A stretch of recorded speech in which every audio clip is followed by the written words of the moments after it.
Yeah. Good?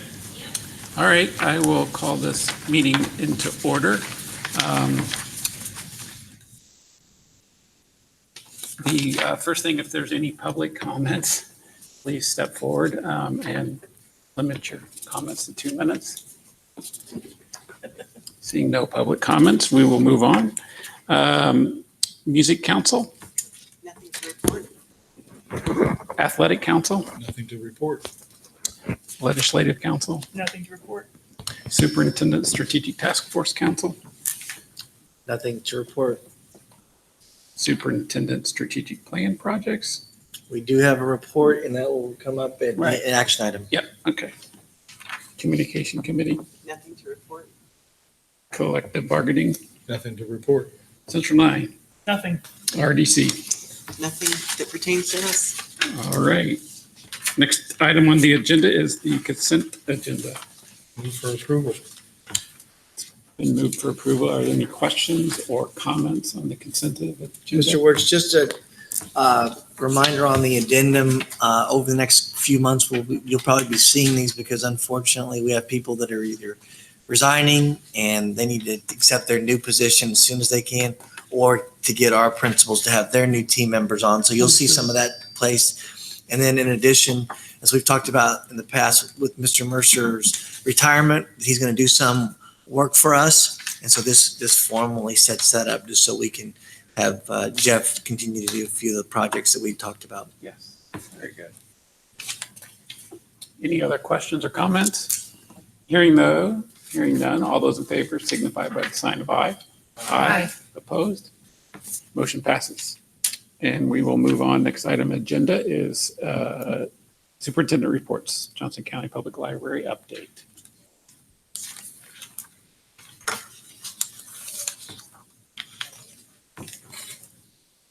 Thank you very much for letting us come in to give our report this evening. My name is Kirk Mixler, and I am school board's representative on Johnson County Library Board. Thank you. Currently, I serve as vice president. So again, we just want to thank you for giving us a few minutes of your time. We're passing around the library guide of programs, and inside you're going to find our 2018 year in review document and a spotlight on programs that might be of interest to you and your families. Last year, we checked out more than 1,100,000 items from our 4 branch locations and from our website.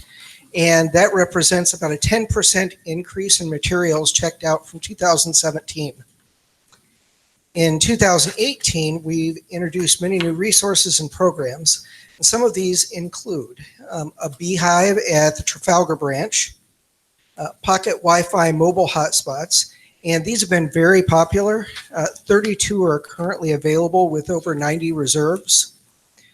We created more than 9,000 smart accounts, which give fine-free access to valuable online resources to students and staff at Center Grove High School.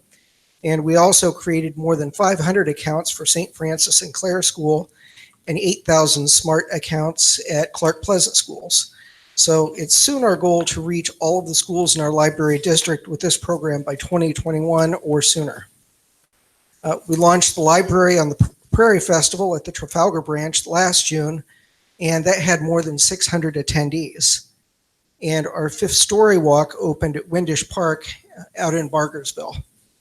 So now I'd like to introduce Sarah Taylor, our programming manager for Johnson County Public Libraries, to let you all know about the summer learning program. Thank you. Hello, everyone. I am Sarah Taylor. I'm the programming manager at JCPL, and I would love to talk a little bit about our summer learning program. I passed out those guides to you a little bit ago. It talks a lot about our summer program, but it also lists our full calendar of events. We have over 400 programs at our branches this summer that are free, educational, and wonderful learning opportunities for your students and their families this summer. From May 13th through July 31st, students can register to participate in our free Explore Summer program. reading, completing learning challenges, attending programs, and earning fun prizes. In 2018, we had over 6,200 people participate in this program, and we're hoping to see even larger numbers this summer. There are a few ways that we're working with Franklin Schools on this program this year. We are partnering with food service to do pop-up libraries on the locations where you do lunch service. We visit and bring activities, books that the students can check out, as well as reading logs and explore summer prizes to make the library as accessible as possible to the families who can most benefit from our services. Also new this year, we started the Explore Summer School Reading Championship. The Johnson County school with the highest percentage of students who complete Explore Summer will be named champion, winning bragging rights, which is very important, a traveling trophy, and a $500 STEAM package courtesy of Indris and Hauser. By partnering with our schools, we can keep kids reading and learning all summer. We plan on reading 3 million minutes together as a community this summer, and we think that Franklin schools and Franklin students can help us exceed that goal. If anyone has any questions about the library or the summer program, I'm happy to answer them. No questions, just great job. All right. Great job. Thank you very much for your time. I appreciate Very it. nice. Thank you. All right.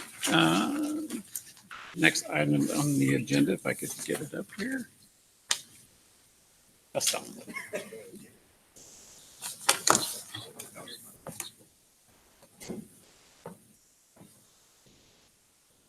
Good evening. Just a quick update on the seat belts.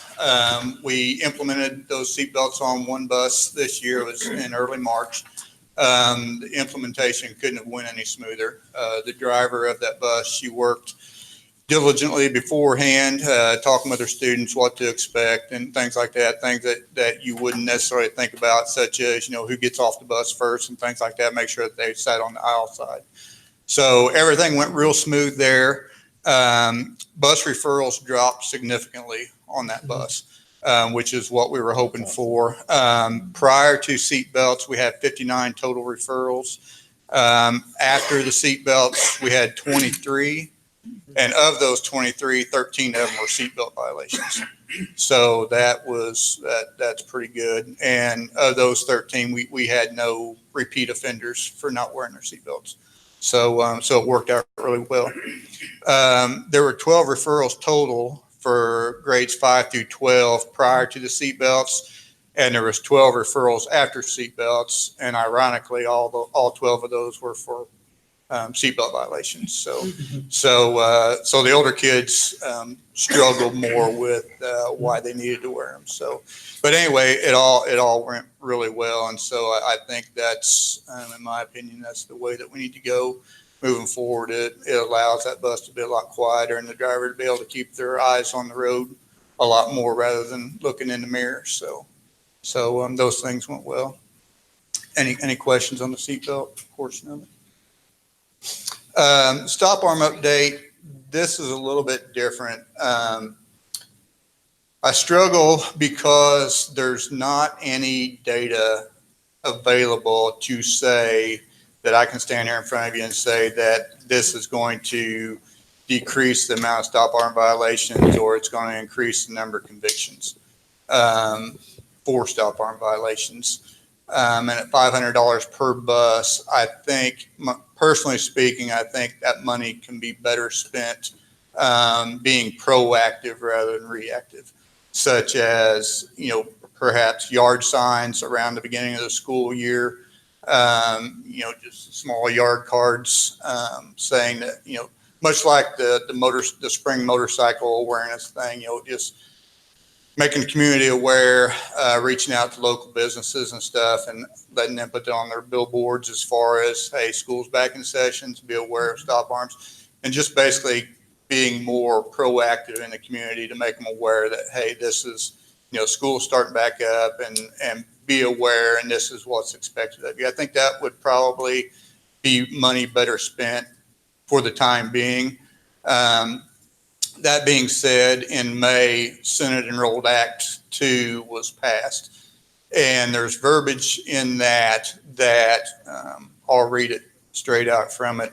Allows a school district to purchase, install, and operate stop arm cameras. But if the cameras are used to enforce stop arm violations, the district may petition the county council or township board to receive funding for reimbursement for the purchase and installation of stop arm cameras. Once the cost of the stop arm cameras has been paid in full, the district may longer receive funds from the county or township. This will be applicable because a portion of the Safe Schools fee will go to the county or township's general fund. So I think that's something to explore as we move forward. So that's where we're at. And there's a lot of things new that's coming out too that will assist with stop arm violations and stuff. Recently, Clark Pleasant was able to try a new device, which is actually was on the news today, and it's kind of a avoidance mechanism. So I'm not sure the cost and things of that, but with the tragedies that happened this year, there's a lot of people jumping on the bandwagon of different things that can happen on the bus. So. Couple things. I'm glad to hear the seatbelts were a success because we weren't really sure, right? It's kind of could have been more of a distraction. I don't think so. Right. We don't know.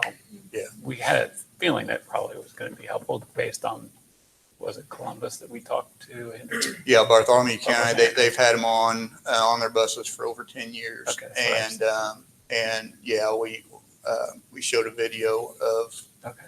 their buses and what it was like So before and after. sounds like our data is consistent with what Our they're data is doing. consistent So with that. are we do we have a plan on what's next, or we just, I mean, it sounds like we're just reporting the findings, which is great. Yeah, So- I think moving forward, ordering buses with the seatbelts on them Okay. is the way to go. If we were to replace seatbelts on our current buses, the bus would need to be a 2010 or newer. And the cost isn't as effective because as if you would buy it new. So It's about $6,500 add to a bus, buying it new with seatbelts versus around $10,000 to put seatbelts on a 2010 or newer bus. So So the I mean, plan, it is something that we can do, but right now we have probably 30 plus buses that are older than 2010. So, Okay. I have a question. yes. Any issues in complying with the law that doesn't allow kids to cross certain highways, or were we already in compliance with that? For the most part, we were already in compliance with that. Good. We had one student that I talked with Mr. Clending, or Dr. Clending this year about. We had one student that was an older student that told the driver that she got off and helped a lady across the road, and it was actually 44 out here, 144. Right. And basically at that point, we were kind of at the point to what the parent, if the parent said, let them cross. With Senate Enrolled Act 2, it states in it that a driver is not allowed for a student to cross a state highway and stuff if they're outside city or township lines. So that kind of spells it out for us that even though a parent says, okay, it's okay for a student to cross, our drivers can't allow that to happen. So. And I assume even within the cities, we take care to try and plan Yeah, our we- routes so that crossings aren't. Correct. We try inside the city limits to not allow them to cross on busy or busy roads. Now where their speed limits are lower, such as 20 or 25, we do have some of them cross, but we also a new part of the law this year is to meet and discuss all of our stops and stuff as a committee. Right. So that's something, and we're pretty much in compliance anyway. The drivers, even if I miss something on the route, the drivers will pretty much change it on their own and come and let me know, hey, I was able to go around the block. It worked out fine. So really, we don't have much of an issue there. We've had a long-standing policy there at transportation, such as there's no left turns onto US 31 between Airport Road and Simon Road. So in other words, so if you've got a busload of kids, you're not going to be crossing in front of a lane of traffic. So there's already things like that we have in place that Right. as we move forward with this new law and looking over our bus policies, that will become more publicized as far as what we do. And, I can't remember, laws require reports to the school board. Does this one also require a report made to the school board annually in terms of the routes or compliance? Yes, prior to September of every year, starting you'll- this year. You'll be back later to Yes. do that. I think right now, Mr. Young, we're looking at the work session in July where we have our retreat. It's going to be a portion of that looking at safety, and bus routes are going to be included in that safety feature. Great. Thank you. Thank you. Anything else? On the stop arms, is there a technology that you would like to try? If we could partner with a group to get that technology in? This new device that Clark Pleasant tried, it's pretty state of the art. Like I said, it works much like a crash avoidance system that you see on newer cars that will alert the driver as well as the student with an audible sound that will say that there's a car or something encroaching an area, and so stop and be aware.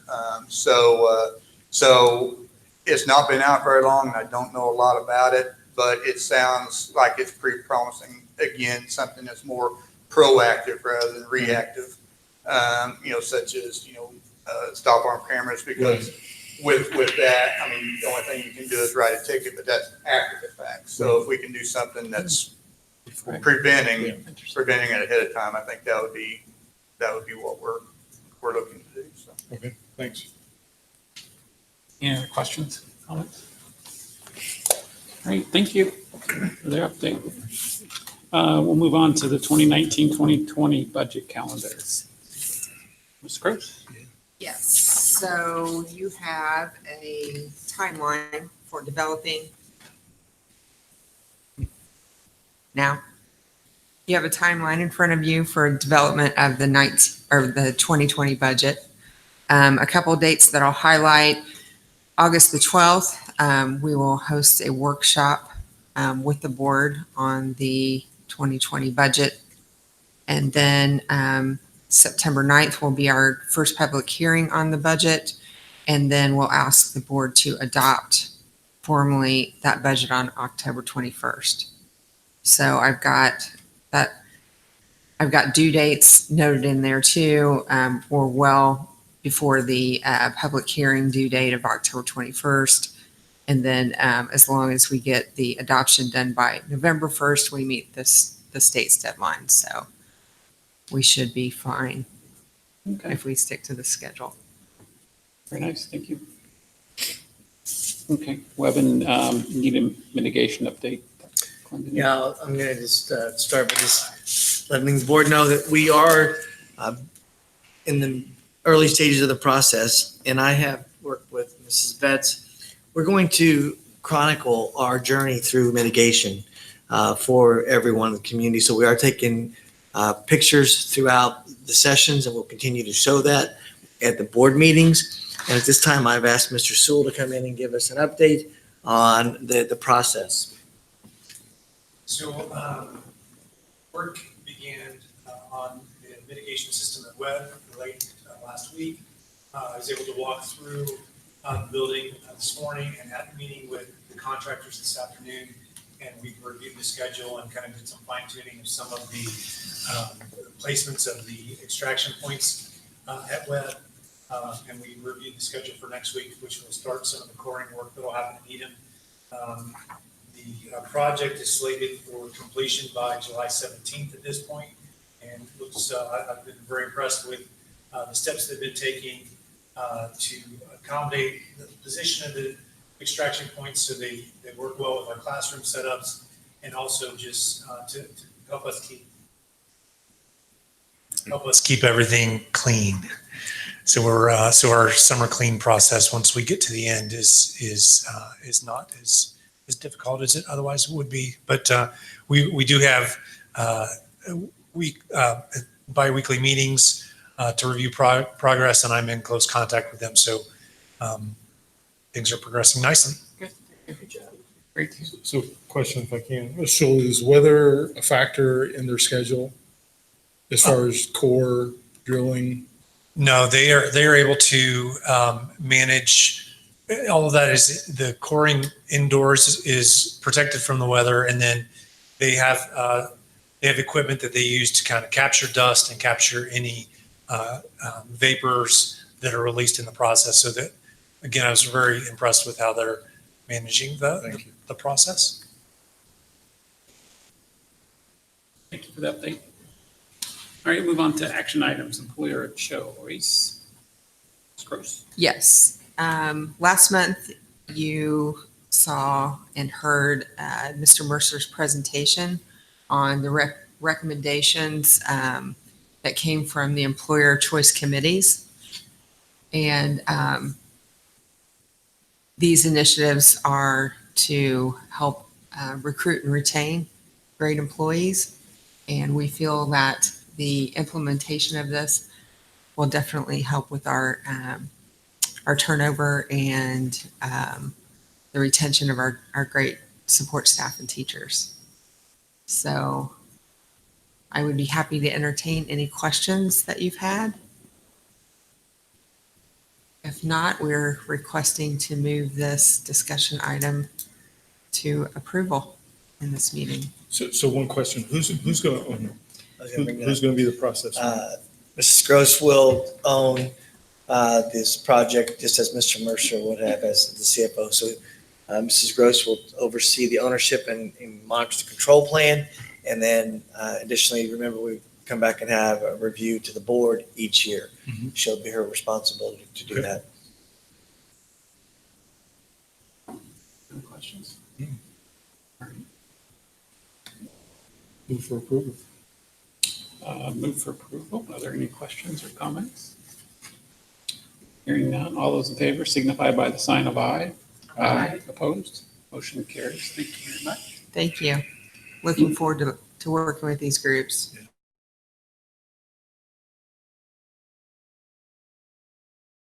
Next couple are just routine resolutions that are done every June. The first one is for me to be able to transfer between funds. So if we don't have enough appropriation in one fund, this authorizes me to make that transfer to be able to pay our bills. So this is routine. If you have any questions, I'd be happy to answer.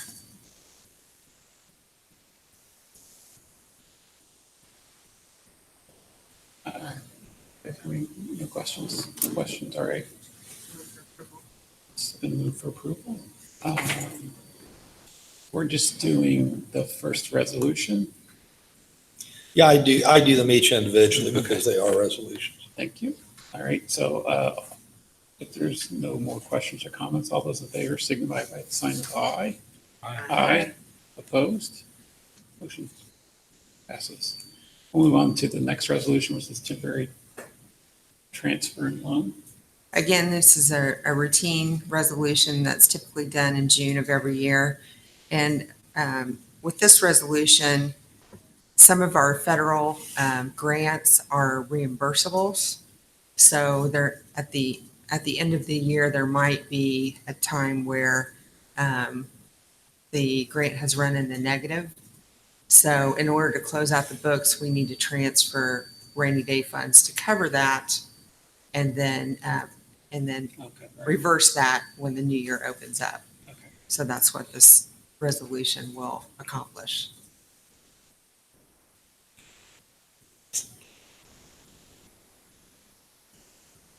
Motion, anyone? Move for approval. Thank you. Are there any questions or comments? Hearing none, all those in favor of the motion, please signify by the sign of aye. Aye. Opposed? Motion carries. Moving on to the resolution for education to operations. One more. Yep. Again, this is a routine resolution starting this year. This is the quarterly resolution that has to be done to transfer educational funds to operating funds. All of the all of the general funds start off in the education fund from now on, and will need to be transferred to cover operations. So So that's a change for us then. it was starting in January. So this is the second resolution that you've seen of this type. All right, thank you. Move for approval. Any questions or comments? Right now, all those in favor signify by the sign of aye. Aye. Opposed? Motion passes. All right, we'll move on to the handbooks for 2019 to 2020, Mrs. Boyle. Yes, we talked about the CBIS and the middle Yep. school handbooks at the last meeting. You will note that there's some additional language with stop it and then an alignment of the discipline policies with our district-wide policies. And the mention of the seatbelts as well, as Doug referenced in his presentation. So are there any questions about those two handbooks? No. All right. It's been moved for approval. Are there any other questions or comments? Hearing none, all those in favor signify by the sign of aye. Aye. Opposed? Motion passes. All right, next one is the textbook rental fee, Mrs. Boyle. Yes, we brought the rental information and fees to you at the last meeting with all of the different levels there, the high school, middle school, and so on, in addition to the essential skills. We've included the Project Lead the Way as well as the Chromebook rental information in this document. Any questions?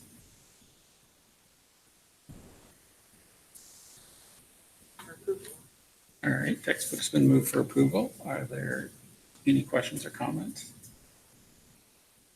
All those in favor signify by the sign of aye. Aye. Opposed? Motion passes. All right, FCHS Lit Resources, Mrs. Boyle. Yes, this is a new theme for an English course, number 348. We did a similar request for the English 11 class. We're simply swapping the texts to match the theme for this course. The new theme is Reading Monsters. Sounds cool. It does. Great. Move to approve. All those in favor signify by the sign of aye. Aye. Opposed? Motion passes. Thank you.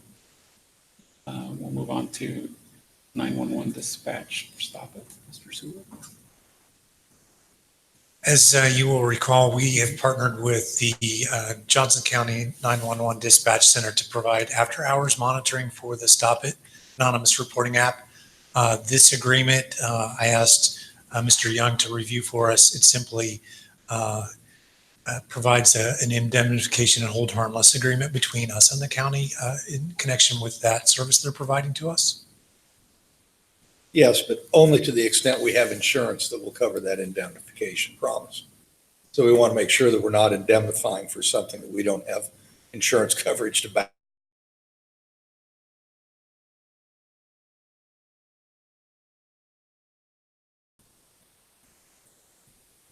Any questions? Move for approval. All right, it's been moved for approval. All those in favor signify by the sign of aye. Aye. Opposed? Motion passes. Thank you. Cool. We'll move on to discussion items.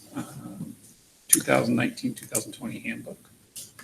We are bringing to you the high school handbook. I believe this is the last handbook for the upcoming year. Most of the additions are on updates of procedures. There are no policy changes. We are trying, again, as we've done with all the other handbooks, to align the disciplinary policies with the district policies. So that's consistent through all of these changes. We have added e-learning days, grad pathways. We're all familiar with those additions. Again, suspension and expulsion language was aligned. Stop it language, again, a consistent change that we've seen this year. One of the key changes that Mr. Ahouse wanted me to note is that the ECA Code of Conduct committee worked together to align that code of conduct with the athletic code of conduct. So when you read that on drugs and other alcohol and other drug use, you will see some alignment between those policies for students. So I'm happy to answer any questions if you have those with regards to this handbook change. I think the only question for me is, were we going to add any more definition around e-cigarettes, the vaping, or are we still collecting data on that? He mentioned that that has been one of the key issues they've dealt with in the ECAs. Mhm. And so that's part of the reason Okay. why they've tried to streamline some of that language to ensure that consistency, because that is now one of the notable offenses. So when Okay. you're looking at first offense, second offense, Right. vaping can be a first offense, second offense, or both of those offenses. Okay. Because there has been an increase in use. Right. So I do know he's collecting data, Andy, Okay. around Thanks. that topic. We'll have that answer for you in July. I believe that we are ratcheting up the consequences for kids because unfortunately it is something that we're seeing Right. a lot more of in our school setting. Thank you. Now we'll move on to board and administrative comments. Board, any comments from the board? All right. Anything from the admin team? Not this time, thank you. All right. Dr. Clendenning, the calendar? Yeah, just a few quick glimpses at the calendar. We do have our retreat on the 18th. We are going to meet at the barn at Crystal Springs from 8:30 to 3. I'll be working with Mr. Works to set that agenda on the topics. Please, if you have anything that you want to see discussed, if you can email Brian or myself or give us a call, we'll make sure we get that and the data that we need to support that. New teacher orientation is August 1st. First day is August 5th. And just a reminder, we are having the opening session in the Performing Arts Center where all the board members are invited. We will have a brief breakfast treats in the lobby, and then we'll go in the auditorium for 1 hour. And we're doing our own. We're going to have a superhero theme. So we're going to have Mr. Wirtz fly in off the stage. Right. Hey. No, we are. But Mr. Wirtz will be speaking to the group on behalf of the board just to welcome them. We'll have Mr. Harris speak on behalf of the FCTA, and then myself and some skits around being superhero and just thanking them for what they do. So that's the 5th. And then we do have our kids back on August 7th. And just a reminder to everyone, that is a Wednesday, and we will not be having early release, late arrival on that very first day. We will begin early release, late arrival on the 14th of August. All right, thank you. At this time, we'll open it up for public comments. Seeing no public comments, move to adjourn. Thank you.